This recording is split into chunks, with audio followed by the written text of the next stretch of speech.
Saudara, hari ini saya kasih pesan Tuhan judul tidak pandang bulu. Nah, ini lagi di bulan tentang values. Dan ini satu bagian yang ketika saya mempersiapkannya, memberkati saya lebih dulu. Saya selalu hanya membagikan yang memberkati saya lebih dulu. Kenapa? Yang maksud saya memberkati itu artinya yang menegur saya lebih dulu. Gitu loh. Ya. Dan saya berharap ini akan menegur kita semua. Karena selalu emang kebenaran, before the truth set you free, it will piss you off. Sebelum kebenaran memerdekakan Anda, akan membuat Anda kesal dulu. Kita tersinggung itu wajib, saudara. Tapi bertobat itu pilihan. Nah, aku berdoa semua tersinggung hari ini. Dan semuanya juga kalau bisa bertobat. Ya. Oke, kita pandang bulu itu apa sih? Tidak pandang bulu itu apa? Artinya indiscriminate bahasa Inggrisnya. Artinya kalau pandang bulu itu diskriminasi, berarti tidak pandang bulu adalah tidak membeda-bedakan orang. Tidak mendiskriminasi. Ya, kita ke Yakobus 2 ayat 1-10. Ini ayat yang diberikan bagi saya. Tema ini sebenarnya buat teens. Ya, saudara. Tapi saya percaya ini kitab saya semuanya ada tulisan di depannya, ada tulisan parental advisory explicit content. Karena Alkitab ini bukan buku buat anak kecil. Ini buku buat orang dewasa, makanya anak-anak mesti didampingi sama orang dewasa ketika dia baca Alkitab. Sampai udah dewasa pun harus didampingi sama hamba-hamba Tuhan untuk baca Alkitab. Karena ini bukan sembarang buku.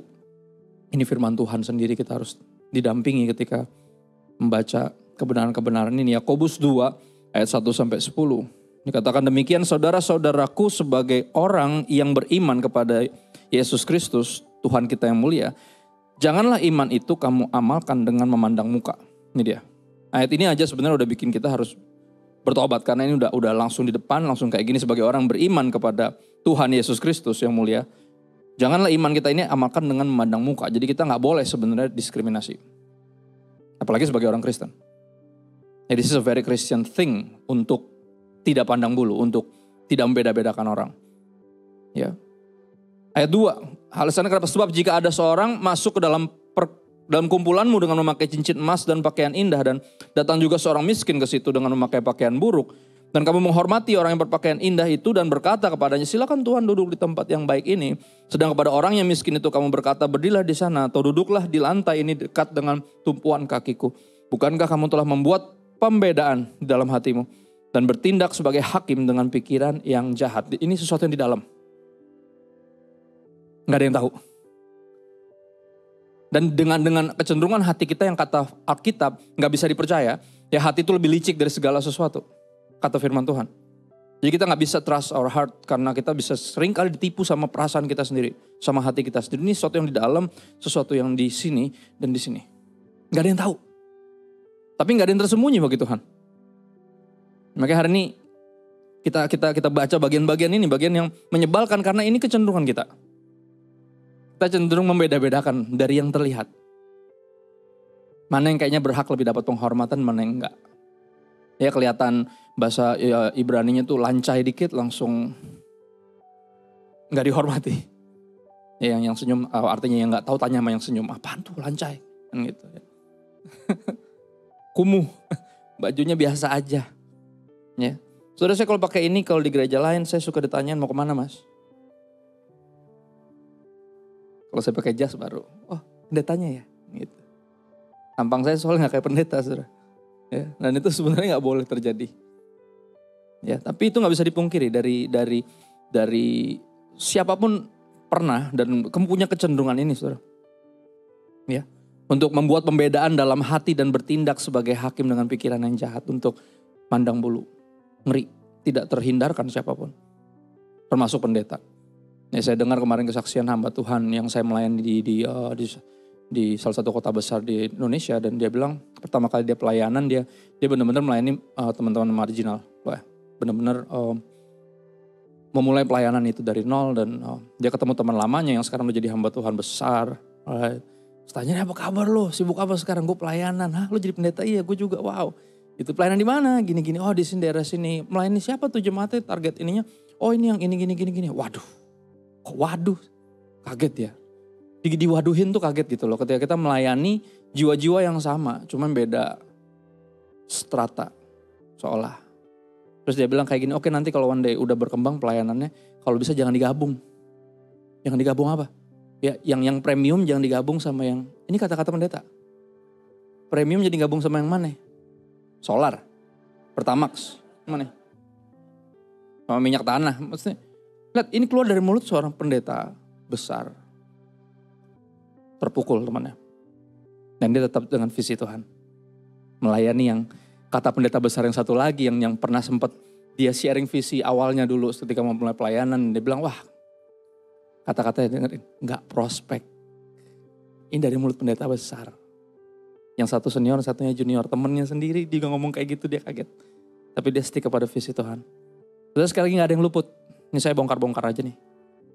Ya, saya juga gak luput dari kesalahan ini. Semua kita pernah. Dan punya kecenderungan ini. Ayat 5. Dengarkanlah hai saudara-saudara yang kukasihi. Ini sekali lagi teguran dari hati yang peduli, bukan penghakiman.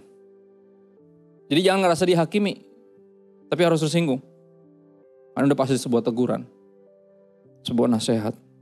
Sebuah warning, peringatan. Bukankah Allah memilih orang-orang yang dianggap miskin oleh dunia ini untuk menjadi kaya dalam iman dan menjadi ahli waris kerajaan yang telah dijanjikan Tuhan kepada barang siapa yang mengasihi dia? Tetapi kamu telah menghinakan orang-orang miskin.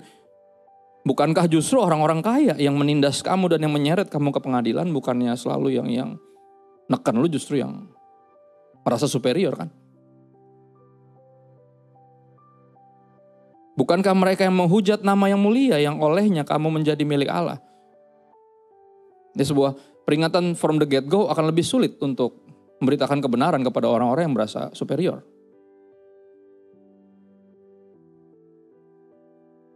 Ayat 8, nah tetapi jikalau kamu menjalankan hukum utama yang tertulis dalam kitab suci, kasihilah sama manusia seperti dirimu sendiri, kamu berbuat baik. Tetapi jikalau kamu memandang muka, kalau engkau pandang bulu bahasa Indonesianya, kamu berbuat dosa dan oleh hukum itu menjadi nyata bahwa kamu melakukan pelanggaran. Ya, kecenderungan hati yang ini menunjukkan bahwa kamu masih hidup dalam dosa. Dan ini ayat 10 lebih ekstrim lagi, sebab barang siapa menuruti seluruh hukum itu tapi mengabaikan satu bagian daripadanya, ia bersalah terhadap seluruhnya. Jadi terserah Anda mau serohani apapun, tapi kalau masih punya kecenderungan ini, masih cenderung memutuskan, memilih untuk it's fine, it's okay, nama juga manusia. Ya gak apa-apa lah, kita juga mesti berhikmat. Ya gak bisa langsung percaya orang, gak bisa sembarangan langsung bantuin orang, kita harus berhikmat. Kata-kata itu, jangan sampai berhikmat jadi alasan untuk melawan firman Tuhan. Dan dibilang ketika kita bersalah dalam hal ini, semua yang lainnya, yang udah benar, yang udah bagus, yang udah gak ada gunanya semua. Firman Tuhan yang ngomong.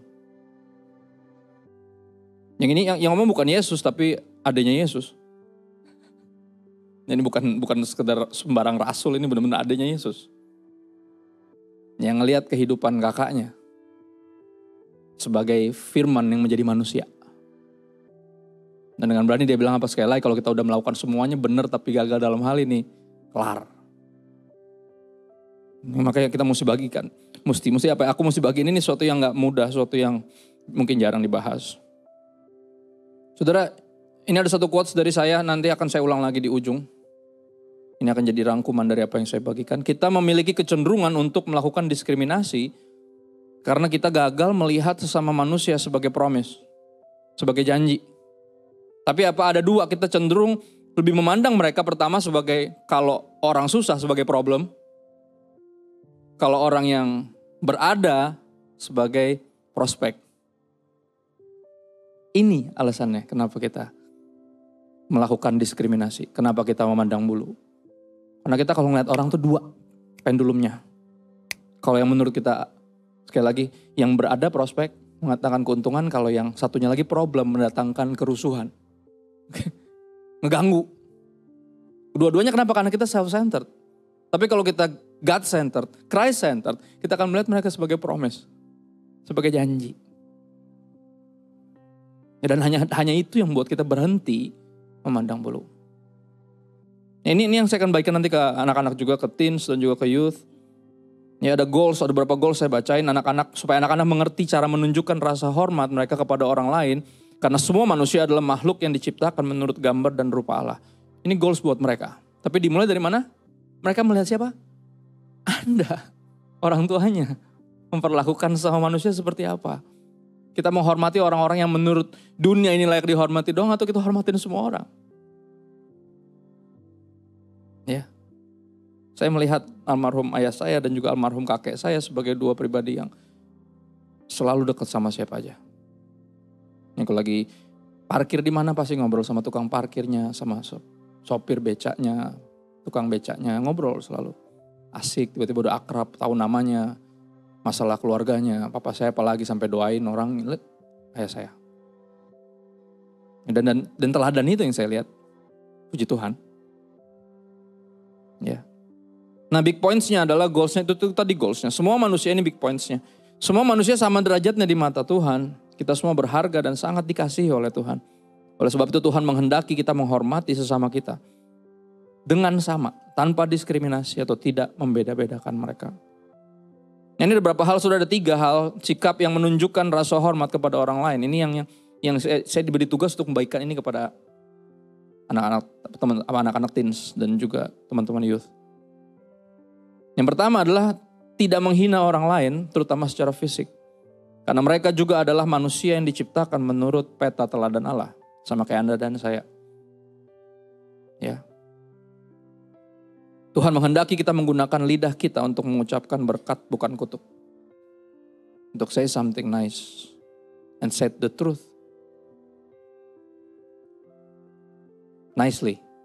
Lovingly. Yakobus 3 ayat 9 sampai 10. Sebuah peringatan, dengan lidah kita memuji Tuhan, Bapa kita. Dan dengan lidah kita mengutuk manusia yang diciptakan menurut rupa Allah. Dari mulut yang satu keluar berkat dan kutuk, hal ini saudara-saudaraku tidak boleh demikian terjadi. Mestinya gak mungkin. Kalau mulut yang sama, lidah yang sama kita pakai untuk melayani, nyanyi gitu. Dengan merdunya. Malaikatnya sampai minder, wih merdu banget nih anak ini. Gitu. Gak mungkin lidah yang sama kita pakai buat ngebully orang. Untuk ngomongin orang. Gak mungkin. Roh Kudus yang sama yang mampukan kita berbahasa roh, mestinya Roh Kudus yang sama yang mampukan kita mengendalikan lidah kita. Ketika tergoda untuk ngegibah. Karena the struggle is real. Ngegibah itu enak, saudara. Benar. Tapi harusnya Roh Kudus yang sama yang mampukan kita mengendalikan itu. Yang kedua, sikap yang menunjukkan rasa hormat kepada orang lain adalah tidak membeda-bedakan perlakuan kita kepada setiap orang terlepas dari status atau penampilan orang lain. Ya. Tidak membeda-bedakan perlakuan kita terhadap orang. Tuhan menghendaki kita mengasihi semua orang dengan sama. Yakobus 2 ayat 9 yang tadi kita udah baca. Jikalau kamu memandang muka kamu berbuat dosa dan oleh hukum itu menjadi nyata bahwa kamu melakukan pelanggaran. Dan pelanggaran ini pelanggaran yang serius. Kenapa? Karena satu pelanggaran ini merusak semua yang udah benar. Dan ketika kamu melanggar satu, hukum Tuhan, yang lain-lainnya juga jadi falls apart, semua jadi kayak nggak ada gunanya. Jadi makanya ini jadi sesuatu yang serius. Ini values kerajaan sorga yang mesti kita sungguh-sungguh pahami dan miliki untuk tidak pandang bulu, untuk tidak diskriminasi. Yang ketiga, sikap yang menunjukkan rasa hormat kepada orang lain, tidak menganggap diri kita lebih baik atau lebih besar atau superior dari orang lain. Ya, terlepas dari pekerjaan, status atau usia orang tersebut. Atau bahkan masa lalunya. Nah, dari kita yang diskriminasi karena kita ngelihat bibit bebet bobotnya. Karena itu yang dunia ajarin, lu mesti lihat bibit bebet bobotnya. Nah, kita lupa barang siapa dalam Kristus adalah ciptaan baru, yang lama sudah berlalu. Yang baru sudah datang. Walaupun yang lama emang bisa mempengaruhi yang sekarang. Nah itu tujuan itu saya bersyukur saya kuliah ambil di sekolah Alkitab yang integrasinya antara teologi sama psikologi. Belajar psikologi sedikit banyak membantu saya untuk ngelihat kenapa nih orang bisa kayak gini gitu loh. Jadi saya gak langsung ngecap nih orang seperti ini dan langsung coba saya coba kenapa dia bisa sampai sini. What happened? Ya saudara, kalau ada orang yang udah lama gak datang gereja, jangan tanyain kemana aja saudara. Minggu depannya gak datang lagi nanti. Kemana aja nih, atau lebih parah lagi. Satu kata, tumben. Nah itu, wah itu tuh ngaco banget tuh. Itu kata penuh penghakiman dan diskriminasi. Nggak bakal datang lagi ke gereja seumur hidupnya tuh kalau dibilang tumben. Ya, tanyain bilang gini, we miss you, what happened? Ya, gue kangen. Kenapa? Apa yang terjadi? Selama ini kenapa? Kok cerita dong? Beda. Ya dia akan ngerasa sekali lagi dia mesti menceritakan apa yang udah terjadi tanpa perlu ngerasa dihakimi. Karena udah lama banget gak datang.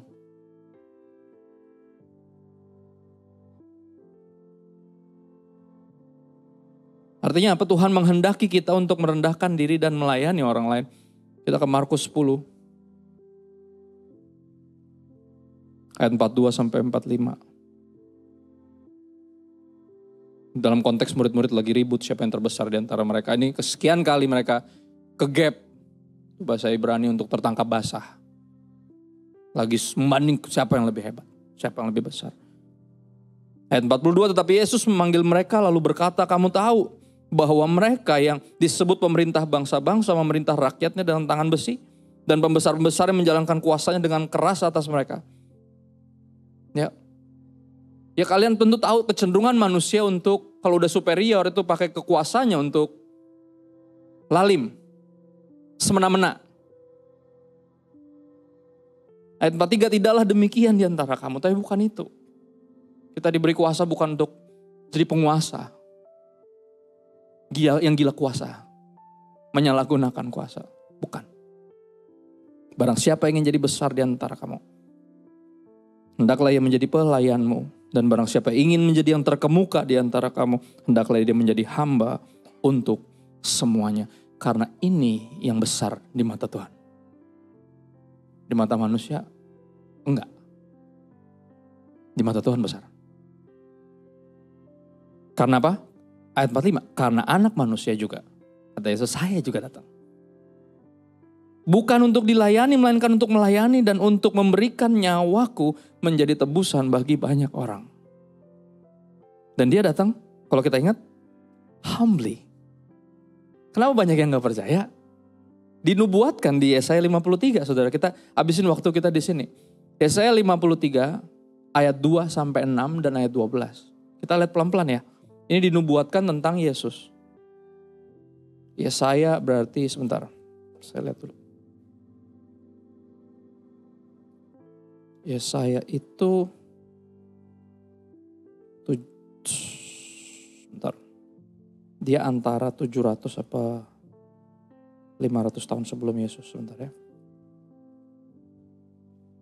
Ini dia.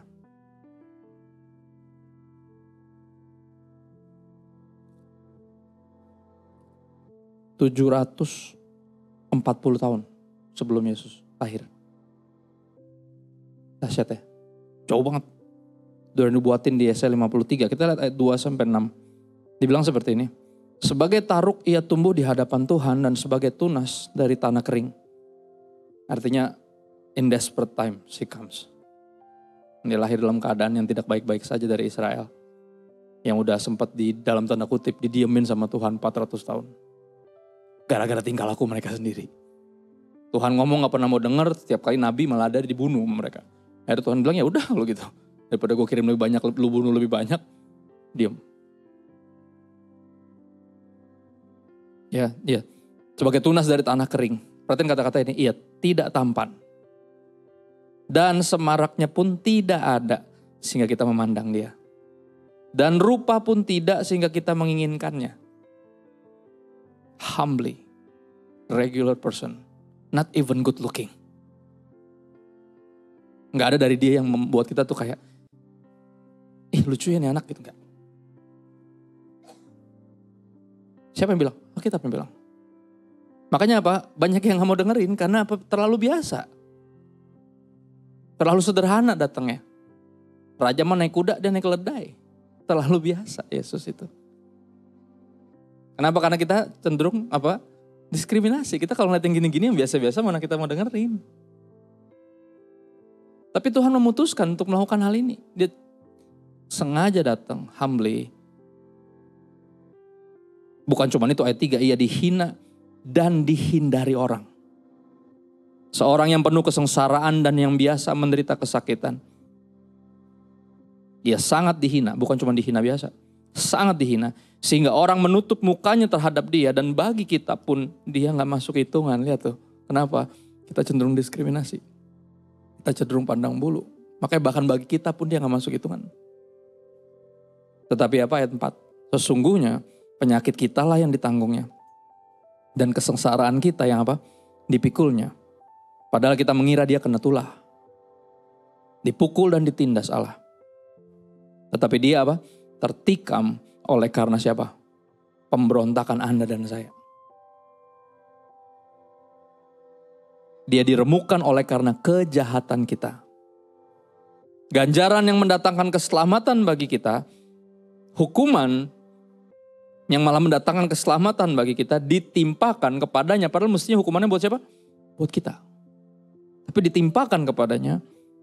Dan oleh bilur-bilurnya kita menjadi sembuh. Saudara, kalau ini gak ngomongin tentang Yesus, ngomongin tentang siapa?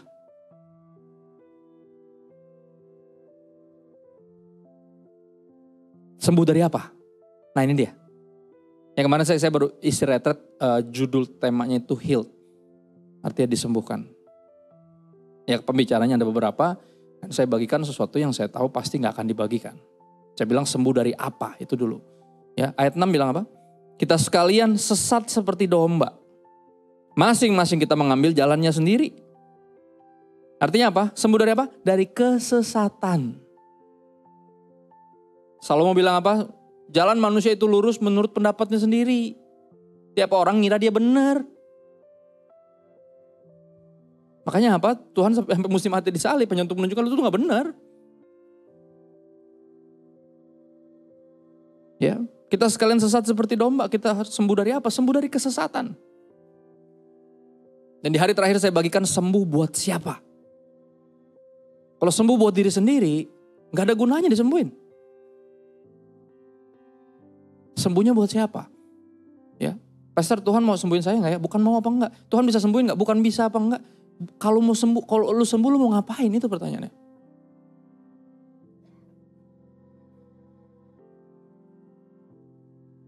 Kita sekalian sesat seperti domba, masing-masing mengambil jalannya sendiri. Tapi Tuhan, perhatiin, telah menimpakan kepadanya kejahatan kita sekalian.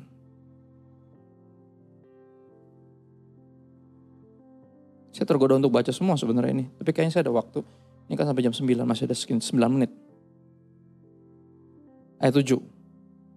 Dia dianiaya, perhatiin kata-katanya, tetapi dia membiarkan diri ditindas dan tidak membuka mulutnya seperti anak domba yang dibawa ke pembantaian. Seperti induk domba yang keluh di depan orang-orang yang menggunting bulunya, ia tidak membuka mulutnya. Sesudah penahanan dan penghukuman ia terambil. Tentang nasibnya siapakah yang memikirkannya? Nggak ada yang peduli. Sungguh ia terputus dari negeri orang-orang hidup, artinya mati, benar-benar mati. Sampai ditombak sisinya dan keluar air dan darah, artinya udah mati. Habis darahnya, sampai keluar sampai air. Dan karena pemberontakan umatku, ia kena tulah. Karena pemberontakan siapa? Anda dan saya. Ayat 9, orang menempatkan kuburnya di antara orang-orang fasik. Interesting. Dan dalam matinya ia di antara penjahat-penjahat. Benar ya? Kanan kiri penjahat. 740 tahun sebelum Yesus lahir. Berarti tambahin 30 tahunan sebelum dia benar-benar disalib seperti yang ditulis kayak gini. Saya ulang dikit, dan dalam matinya ia ada di antara penjahat-penjahat sekalipun ia tidak berbuat kekerasan dan tipu tidak ada dalam mulutnya. Enggak ada dosanya. Sampai ingat cuci tangan sampai yang mesti salibin dia. Ya, terserah, bukan urusan gue, terserah lo. Nggak ketemu salahnya Yesus. Ayat 10, tapi Tuhan berkehendak meremukkan dia dengan kesakitan. Apabila ia menyerahkan dirinya sebagai korban penebus salah. Lihat, siapa dia? Korban penebus salah. Juru selamat, penebus. Apabila ia menyerahkan dirinya sebagai korban penebus salah, ia akan melihat keturunannya. Umurnya akan lanjut. Dan kehendak Tuhan akan terlaksana olehnya. Artinya apa? Dia gak akan berhenti di kematian itu. Umurnya akan lanjut. Bahkan apa? Kekal.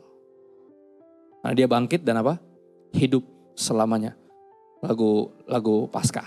Alive, alive, alive forevermore. My Jesus is alive, alive forevermore. Hidup, hidup, hidup selamanya. Dan kehendak Tuhan akan terlaksana olehnya apa itu? Penyelamatan.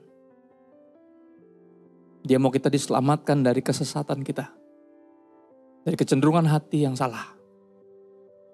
Dari values yang sama sekali bertentangan dengan kerajaan sorga. Sampai Tuhan segitu emosinya kalau kita punya pandangan yang tetap memandang bulu. Sampai dia bilang apa? Semua yang lain yang udah benar jadi gak ada artinya kalau lu kayak gini. Kata Tuhan. So, serius ini. Dan kelihatan dari mana ini serius? Dari yang turun tangan. Saudara kalau ini gak serius gak mungkin sampai yang turun tangan anak Allah sendiri. Kalau kita bisa beresin, dia bisa kirim, dia bisa bangkitin pendeta. Dia bisa kirim, ya gak? Religious elite. Tapi gak bisa, mesti Yesus sendiri yang turun. Karena segitu gelap dan serongnya hati kita, twisted. Ayat 11. Sesudah kesusahan jiwanya ia akan melihat terang dan menjadi puas. Dan hambaku itu sebagai orang yang benar akan membenarkan banyak orang oleh hikmatnya.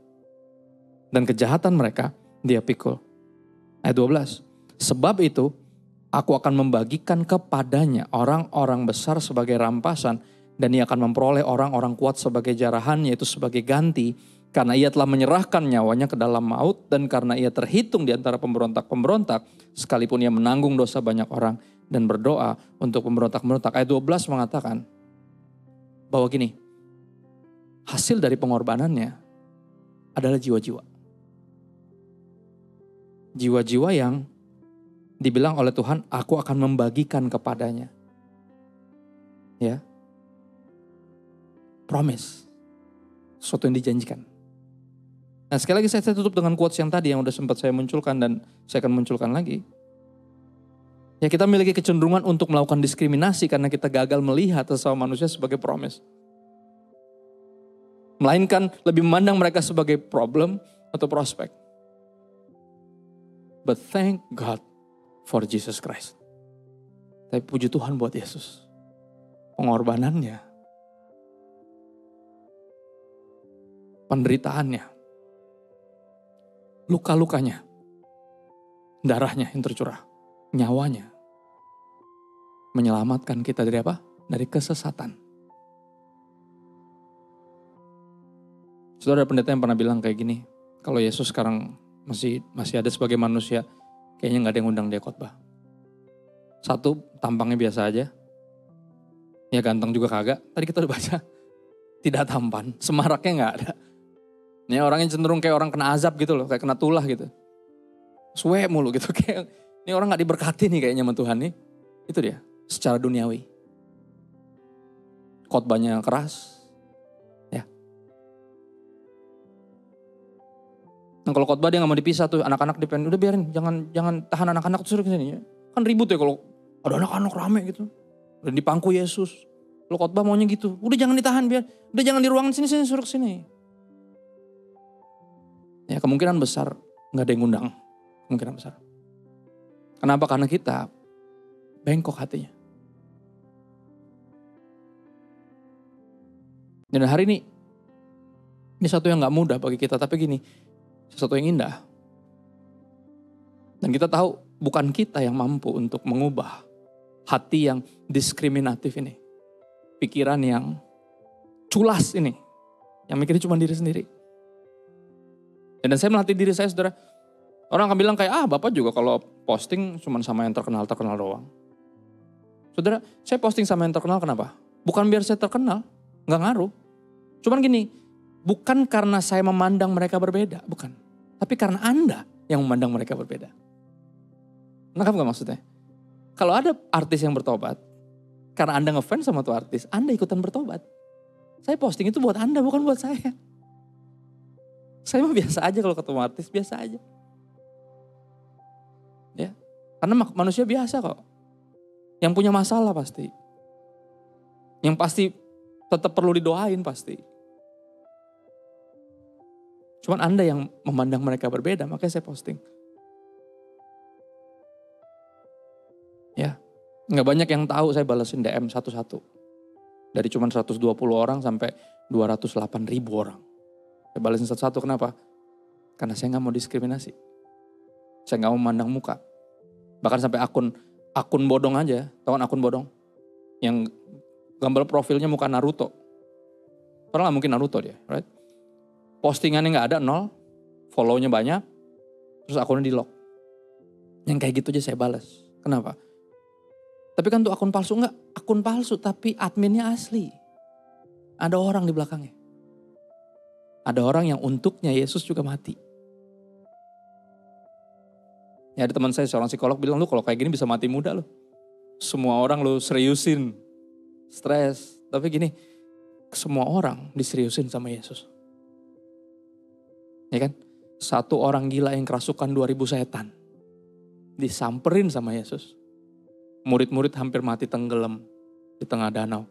Mereka kira apa? Ini bakal rame nih. Karena terakhir, pelayanan terakhir apa? 5 roti 2 ikan. Nih.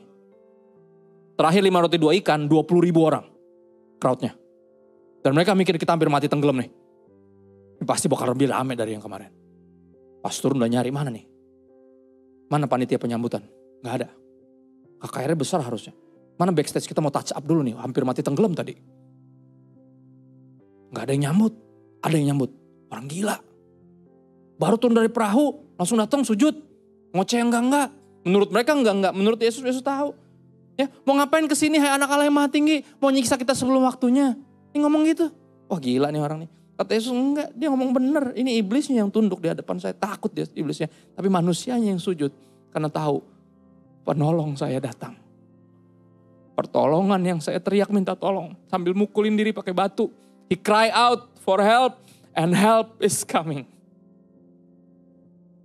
Murid-muridnya gak bisa lihat. Saya yakin murid-muridnya pasti kayak gini. Apaan sih lo orang gila minggir mau pelayanan nih. Gangguin aja lo. Pasti digituin. Dan Yesus terus addressing. Usir setan dan segala macam. Dan ternyata murid-murid menyadari ini. Untuk orang ini doang. Mereka nyebrang hampir mati. Yakinkan saya kalaupun di dunia ini cuma ada saya satu. Cuman saya doang. Dengan hati yang bengkok sebengkok-bengkoknya. Dengan pikiran ngerasa bener. Dia akan tetap datang. Jadi manusia. Hidup sempurna ganti hidup saya yang berantakan dan mati sebagai tumbal. Untuk menyelamatkan saya dari kesesatan itu.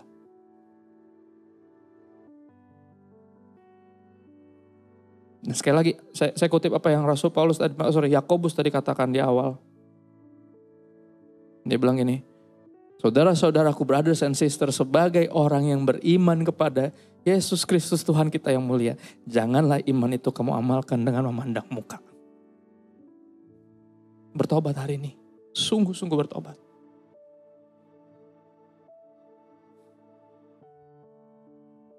Ada satu lagu yang bilang gini, judulnya Heart of Worship, lirik yang bagus. Ada lirik yang saya suka. I'm sorry Lord, for the things I've made it. When it's all about you. It's all about you Jesus. Saudara, sekali lagi kita diskriminatif karena ini tentang kita. Ini kalau orang datang kayak, Kismin nih tampangnya nih pasti mau minjem duit nih. Mending minjem, minta tapi gak mau ngaku. Karena kalau minta pasti gak dikasih, dia bilang minjem padahal gak tahu balikinnya kapan. Kenal juga enggak, ngirim-ngirim foto, pasti fotokopi KTP nih pasti ntar lagi nih dikirim nih. Saudara gak tahu berapa banyak KTP yang dikirim ke DM saya. Tiap hari minimal ada satu yang mau minjem duit, minimal. Padahal kenal juga enggak. Udah tahu pasti gak bakal balik, yang kenal aja gak balik apalagi gak kenal. Iya bener, sampai hari ini minjem duit sama saya belum pernah ada yang balik, Tuhan saksinya. Tapi saya tahu kalau pembalasan itu hak Tuhan, pembayaran juga kayaknya iya deh. Ya Tuhan gak pernah kehabisan cara untuk mencukupkan kehidupan saya. Meskipun saya sering kurang berhikmat bantuin orang. Tapi Tuhan gak pernah berhutang.